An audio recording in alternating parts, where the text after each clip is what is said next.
باجوہ صاحب کیا آج بھی آپ نہیں پوچھ سکتے کہ اس ملک کی ایک بیٹی ماں جو دادی بھی ہے اور نانی بھی، اس کو ملک چھوڑنے پہ کیوں مجبور کیا گیا؟ کیا قصور تھا اس کا؟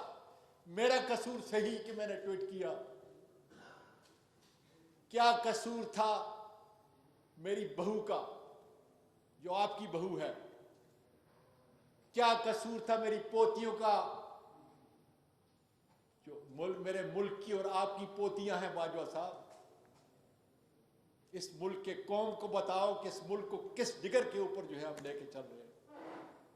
اور وہ کون لوگ اس پہ تلے ہوئے ہیں کہ پاکستان کا بچہ بچہ آرمی کی وردی سے نفرت کرے۔ اور میرے ملک کے لوگوں، جس وقت یہ نفرت پیدا ہوگی تو اندرون ملک اور بیرون ملک وہ لوگ جو اس میرے ملک کو ختم کرنا چاہتے ہیں، اس لیے کہ ہمارے ملک کا سب سے بڑا دفاع جو ہے ہماری فوج ہے، اور فوج تب طاقتور ہے کہ اس کے ساتھ عوام کھڑے ہوں۔ باجوہ صاحب، یہی بات تم نے کی، وہی بات میں کر رہا ہوں۔ اور جب عوام گریں گے، نفرت پیدا ہوگی، تو میرے اور آپ کے دشمن کا سینہ ٹھنڈا ہوگا، اور یہی وہ چاہتے ہیں کہ ملک شام بنے، لبنان بنے، عراق بنے، لیبیا بنے۔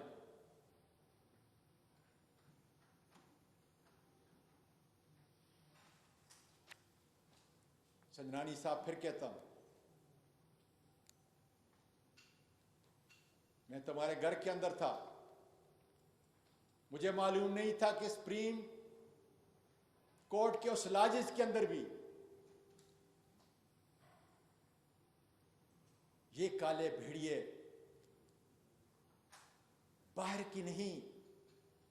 میاں اور بیوی کے ساتھ جو ہے اتنا گراوٹ، اتنا غیر اخلاقی کام۔ اور کیا میرے ملک کی ساری بچیاں اور مائیں آپ سے نہیں پوچھیں گی کہ یہ کیا ہوا ہے؟ کیا میرے ملک کا مورخ جو ہے یہ نہیں پوچھے گا کہ ان بچیوں کو، ان ماؤں کو کیوں مجبور کیا گیا کہ ملک کو چھوڑے، اپنے ملک کو چھوڑے؟ میں اپنے وکیلوں سے کہتا ہوں، کہاں ہے تمہارا بار اور بینچ کا نظام؟ کب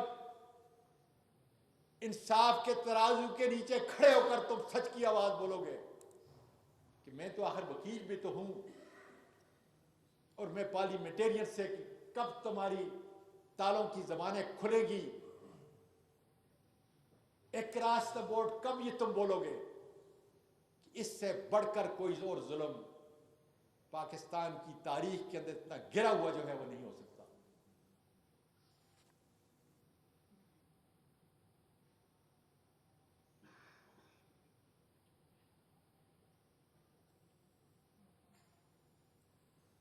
میں قوم کی ماؤں کو کہنا چاہتا ہوں،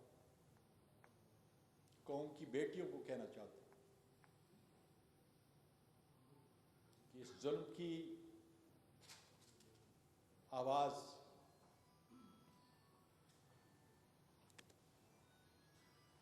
اب نہیں بند کر سکتے۔ اب ایک کام کر سکتے ہیں، انشاءاللہ تعالی میرا یہ عزم، حقیقی آزادی کا عزم، یہ بڑھتا رہے گا۔ میرے میڈیا کے لوگوں، تمہاری آواز پوری دنیا میں پہنچتی ہے۔ اب ان کے پاس ایک ہی حربہ رہ گیا ہے، وہ مجھے قتل کریں گے۔ میں بتا دیتا ہوں کہ میرا قاتل رانا ثناء اللہ ہوگا، میرا قاتل میجر جنرل فیصل ہوگا، میرا قاتل سیکٹر کمانڈر فہیم ہوگا۔ اور اگر باجوہ صاحب نے مہربانی کی اور ایاز کو جی ایچ کیو لے گیا تو اس وقت کا واقعہ بھی اور آج کا وقت کا واقعہ بھی، لیکن یہ آئی ایس آئی کے ان کالی بھیڑوں کے علاوہ کوئی کام نہیں کر سکتا۔ کہ ایاز جو FIA کا ڈائریکٹر ہے اس کے ساتھ جو 3 ISI کی کالی بھیڑیں تھیں جنہوں نے یہ ویڈیو بنائی، یہی ISI کی کالی بھیڑ ہیں، اور مجھے اگر قتل کریں گے میں اپنے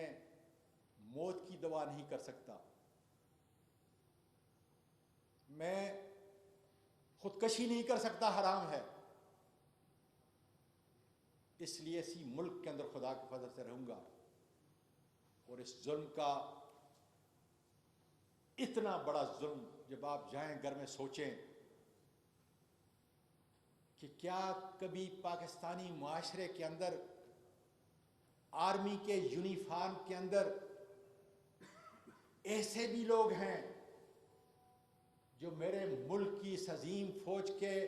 اصلی دشمن ہیں، اور کیا باجوہ صاحب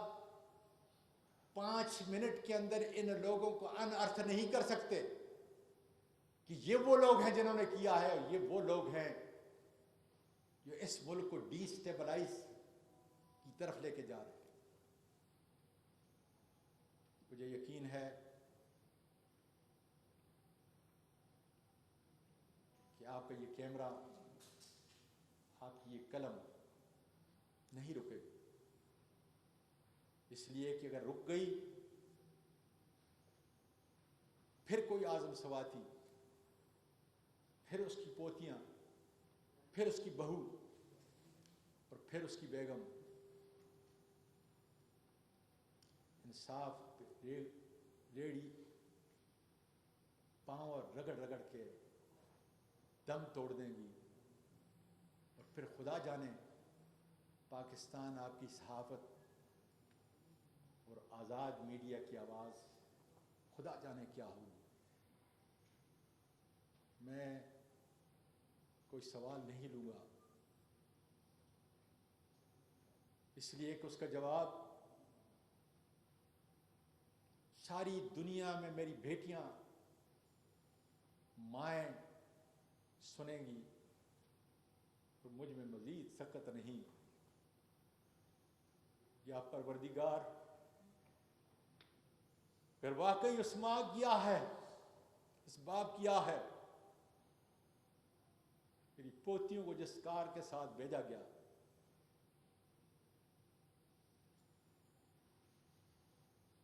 تو پھر میرے پروردگار ظلم پہ اپنی بجلی گرا، اور میرے ملک کے لوگوں اٹھو، اگر اسی طریقے سے ہم نے بزدلی کا ثبوت دیا، اسی طریقے سے ہماری ویڈیو بنتی رہی اور اب ضمیر کے سودے کرتے رہے، ان کے سامنے جھکتے رہے، تو خدا کی قسم نہ صحافت اس ملک کو بچا سکے گی، نہ پاکستان کی بہادر افواج، نہیں پاکستان کے عوام، پاکستان